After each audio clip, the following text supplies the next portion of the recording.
Hey everyone, welcome. Today, we're going to dive into the absolutely fascinating story of money. I mean, it's something we use every single day, right? But its journey from ancient barter all the way to the digital code living on your phone, well, that's one of the biggest technological stories ever told. But really, just think about that for a second. How did we get here? How did we go from trading actual physical things like cows to just tapping a piece of glass to buy a coffee? Well, we're going to trace that exact path from old school markets to the digital frontier. And it all starts with one really simple but powerful idea.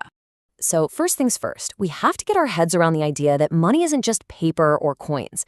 It's actually one of the most important inventions in all of human history. You see, it's a technology, a tool we created to solve a massive problem.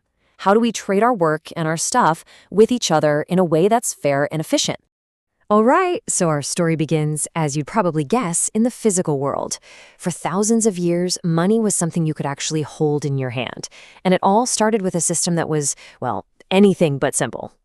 Before we had money, we had barter, and honestly, it was kind of a nightmare. Look at this. You can't just go get what you need. You have to find someone who not only has what you want, but who also wants the exact thing you have to offer. This whole headache actually has a name. It's called the double coincidence of wants, and it was just incredibly inefficient. So humanity did what we do best. We innovated. Around 600 BC, we got coins made from precious metals like gold and silver. They were tough, they lasted, and they had value in themselves. Then fast forward a bunch of centuries to China, and you get this brilliant idea. Paper money. Instead of carrying around heavy, clunky gold, you could just carry a lightweight note that was basically a promise that the gold was sitting safe somewhere. For a very long time, that system was called the gold standard. And for centuries, this system just worked. It was amazing. Cash was king. It was simple, pretty much everyone accepted it, and it was anonymous. But as our world got more and more connected, the problems with physical cash, it's bulky, it's risky to carry around, started to pave the way for the next big revolution. Okay, so let's jump ahead to the next major shift.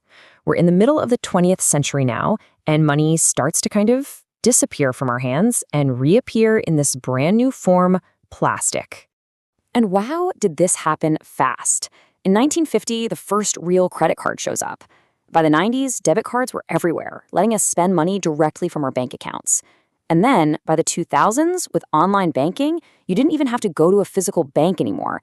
Money was now officially digital and moving at the speed of the internet. Now, here's the crucial part of this whole plastic system. For it to work, we needed some new players in the game. Banks and huge payment networks like Visa and Mastercard, they became the essential middlemen. Think about it. Since digital money could just be copied, you needed these trusted institutions sitting between the buyer and the seller to make sure every single transaction was legitimate. And of course, these cards came in two main flavors. You had credit, which was basically a tiny instant loan, letting you buy now and pay later. And then you had debit, which just spent the money you already had in your account. This system of trusted middlemen completely dominated global finance for decades until a totally new idea popped up that didn't require you to trust anyone at all. And that brings us to the latest and maybe the most disruptive chapter in our story so far, a completely new kind of money that doesn't rely on governments and doesn't rely on banks. So back in 2009, partly as a response to the big financial crisis, this anonymous person or group called Satoshi Nakamoto launched Bitcoin. It was described as something the world had never seen before, a currency that was purely digital and, for the first time ever, completely decentralized.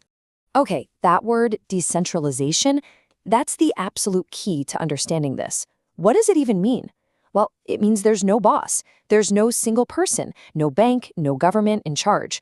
No one can just decide to print more of it, and no bank can decide to block your transaction. The whole network is run by its users all over the world. So how in the world does that actually work? It's all powered by a technology called the blockchain. And honestly, the best way to picture it is as a massive shared digital receipt book. Every single transaction is recorded on it, and because that book is shared across thousands of computers and secured by really complex math, it becomes almost impossible for anyone to cheat the system. This table just lays it all out so perfectly. With cash, it's a physical thing and there's no middleman. With cards, it's digital, but you've got the banks and networks in the middle. But with Bitcoin, it's pure digital code, and the transactions go directly from person to person. And just look at that supply row. That's a game changer. This right here, this is exactly why you hear people call Bitcoin digital gold. Just like real gold, its value comes from the fact that it's scarce, and we can prove it. The computer code itself guarantees that there will never, ever be more than 21 million Bitcoin.